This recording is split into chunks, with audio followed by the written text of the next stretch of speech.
ನಮಸ್ಕಾರ ವೀಕ್ಷಕರೇ, ನೀವು ಪ್ರೀತಿ ಮಾಡಿರುವಂತಹ ವ್ಯಕ್ತಿಗಳು ನಿಮ್ಮಿಂದ ದೂರವಾಗ್ತಾ ಇದ್ದಾರಾ? ಅಥವಾ ನೀವು ಪ್ರೀತಿ ಮಾಡ್ತಾ ಇದ್ರೂ ಕೂಡ ಮನೆಯವರ ಒಪ್ಪಿಗೆ ಸಿಗ್ತಾ ಇಲ್ಲ, ನಿಮ್ಮ ಮದುವೆಗೆ ವಿಳಂಬ ಆಗ್ತಾ ಇದೆ, ಪ್ರೀತಿ ಮಾಡ್ದೋರ್ನ ಬಿಟ್ಟು ಬದುಕೋಕೆ ಆಗ್ತಾನೆ ಇಲ್ಲ, ಯಾವ ರೀತಿ ನಮ್ಮ ಸಂಬಂಧ ಗಟ್ಟಿ ಮಾಡ್ಕೊಳ್ಳೋದು, ಮನೆಯವರ ಒಪ್ಪಿಗೆಯನ್ನು ಪಡ್ಕೊಂಡು ಮದುವೆ ಮಾಡ್ಕೊಳ್ಳೋದು, ಈ ರೀತಿಯ ಹಲವಾರು ಸಮಸ್ಯೆಗಳಿಗೆ ಈ ಒಂದು ಪರಿಹಾರ ಶಾಶ್ವತವಾಗಿ ನಿಮಗೆ ಒಂದು ಉಪಶಮನವನ್ನು ಕೊಡುತ್ತೆ ಅಂತ ಹೇಳಿದ್ರೆ ತಪ್ಪಾಗೋದಿಲ್ಲ.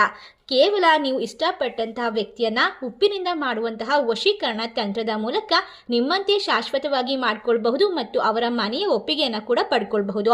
ಈ ಒಂದು ತಂತ್ರವನ್ನ ಮಾಡೋದಕ್ಕೆ ಮಣ್ಣಿನ ದೀಪವನ್ನ ತೆಗೆದುಕೊಳ್ಬೇಕು. ಮಣ್ಣಿನ ದೀಪದಲ್ಲಿ 1 ಇಡಿ ಉಪ್ಪನ್ನ ಹಾಕೊಳ್ಬೇಕು. ನಂತರ ಕಪ್ಪು ಸಾಸಿವೆಯನ್ನ ತೆಗೆದುಕೊಂಡು ಈ ಒಂದು ಉಪ್ಪಿನ ಮೇಲೆ ಈ ರೀತಿ ಹಾಕಿ ಇದರ ಮೇಲ್ಗಡೆ ಒಂದು ನಿಂಬೆ ಹಣ್ಣನ್ನು ಇಡಬೇಕು. ನಿಂಬೆ ಹಣ್ಣಿನ ಮೇಲೆ ನೀವು ಇಷ್ಟಪಟ್ಟಂತಹ ವ್ಯಕ್ತಿಯ ಹೆಸರು ಪ್ಲಸ್ ಚಿಹ್ನೆ ನಿಮ್ಮ ಹೆಸರನ್ನು ಹಾಕೊಳ್ಬೇಕು.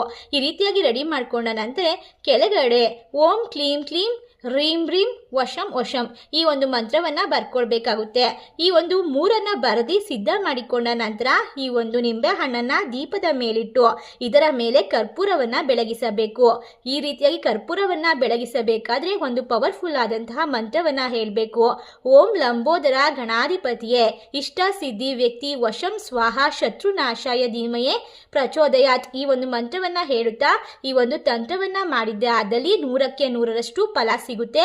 ಖಂಡಿತವಾಗಿ ಈ ಒಂದು ತಂತ್ರ ವರ್ಕ್ ಆಗುತ್ತೆ. ಈ ಒಂದು ತಂತ್ರದ ಮೂಲಕ ಇಷ್ಟಪಟ್ಟಂತಹ ವ್ಯಕ್ತಿಯನ್ನ ನಿಮ್ಮಂತೆ ಮಾಡ್ಕೊಳ್ಬಹುದು. ಮದುವೆಗೆ ತೊಂದರೆ ಆಗ್ತಾ ಇದ್ರೆ ತೊಂದರೆಗಳು ದೂರವಾಗುತ್ತೆ. ಯಾವುದೇ ರೀತಿಯ ಸಮಸ್ಯೆಗಳಿದ್ರು ಕೂಡ ಈ ವಶೀಕರಣ ತಂತ್ರವನ್ನ ಮಾಡ್ಕೊಳ್ಬಹುದು. ಈ ತಂತ್ರವನ್ನ ನಿಮ್ಗೆ ಮಾಡೋಕೆ ಬರೋದಿಲ್ಲ, ನಿಮ್ಗೆ ಅರ್ಥ ಆಗ್ತಾ ಇಲ್ಲ ಅಂದ್ರೆ ಯೋಚನೆ ಮಾಡಬೇಡಿ. ಸ್ಕ್ರೀನ್ ಮೇಲೆ ಕಾಣುವ ಗುರೂಜಿ ನಂಬರ್ಗೆ ಕರೆ ಮಾಡಿ. ಅವರು ಶಾಶ್ವತವಾಗಿ ವಿಶೇಷವಾಗಿ ಸ್ತ್ರೀ ಪುರುಷ ವಶೀಕರಣವನ್ನ ಮಾಡ್ಕೊಡ್ತಾರೆ. ನಿಮಗೆ ವಿಶೇಷವಾದ ಸುಲಭವಾದ ತಂತ್ರಗಳನ್ನ ತಿಳಿಸಿಕೊಡ್ತಾರೆ.